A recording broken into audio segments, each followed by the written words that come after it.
Okay, before you guys get started on sewing your constellations on your final draft, I just want to make sure I go over some tips for success, because the French knots can be tricky sometimes, and also threading the needle.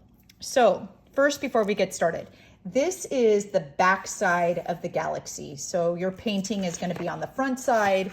Everything should be prepped on the back side, including your Constellation Sharpie, which should be taped on the back side of the galaxy with 2 pieces of tape. And you should have already pre-poked the holes of the stars, one hole for the star, and at the beginning and end of each line. Beginning and end. Star. Beginning and end. Pre-poke those holes so you can see them on the front side of your galaxy. But remember, parties in the back, so we're always working in the back. Okay, so threading your needle. We are using a single threaded needle. You have tapestry needles. These have big eyes, all right? I like moistening the end of my thread. I like squeezing it, kind of flattening it out, and then feeding it through the eye of that needle. And it's important that I don't split the thread. So right now it's trying to split, all right? So I'm going to try this one more time, and if I can't get it in without splitting it, then I'm going to use the folding method. But I got it in. So I'm just going to let this part dangle, all right? And I've got about, the length of my index finger, maybe 3 or 4 inches dangling, no knot. Okay, so now I'm going to zoom in a little bit. Your success of these knots is really going to result in 2 things. 1, using your masking tape at your table. 2, holding tension.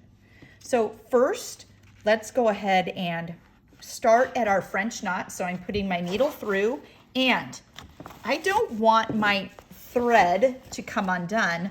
So when I'm bringing my needle through on the other side, I'm really just pinching the eye of the needle so that the thread doesn't come loose of my needle, right? And I am going to pull it. I want to use all this thread. So remember, I'm going to pull it until the end. Now, here's where tape is going to come in, and this is especially over those French knots. So here I am at my constellation, okay? And I'm going to put tape smack dab over that constellation, and here's why. The eye of the needle is really wide. So it's going to poke a wider hole in the paper. So that's going to make it tricky for us to bring a French knot through. So now I'm going to flip it over on this side, okay?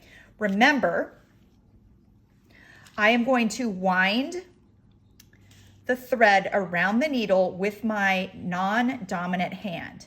So this is my left hand that's winding. I've got 2 winds, 3 winds, 4 winds, or maybe that's 3, doesn't matter. I have 3, okay? Look how close I'm holding my extra thread to the needle.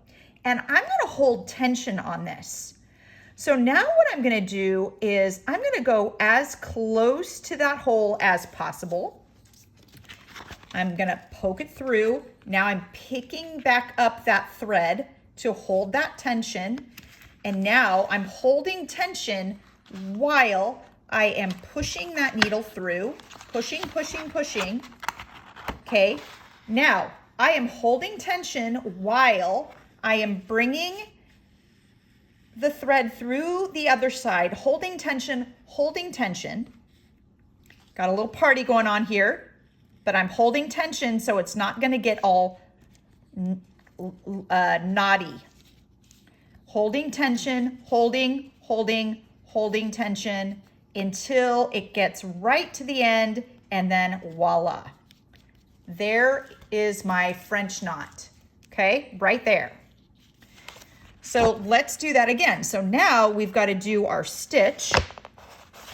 Okay, so we've got to go, if you cover up your stitch line with the tape, you've just got to be able to see that Sharpie through. So here's my stitch. I'm going to make my stitch. Oopsie. Making my stitch. This is a long one. Okay. Here's where it ends. You're going to hear dogs barking and cats meowing. I'm at home, so it might get a little rowdy. Okay, there's my stitch. Okay, now when I turn it over, guess what? I have another French knot. Okay, so again, I'm going to get a little piece of tape. Okay, it doesn't have to be big. It can just be like the size of the French knot. I'm going to tape it.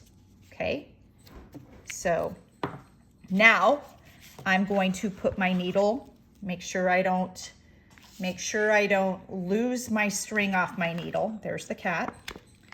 Okay, and I'm going to push with my thumb the needle right to the paper. Push it right to. Turn it over.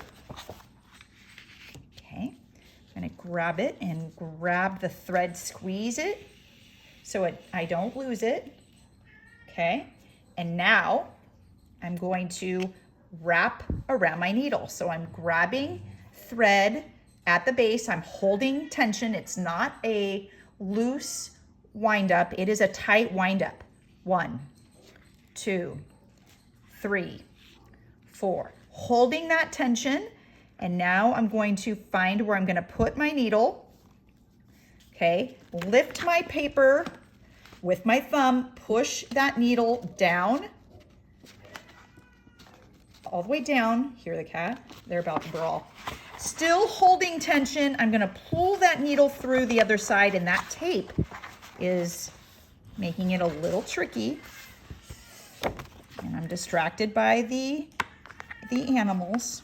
But let's see. I'm going to work it. Oh, there's that noise. There's that noise.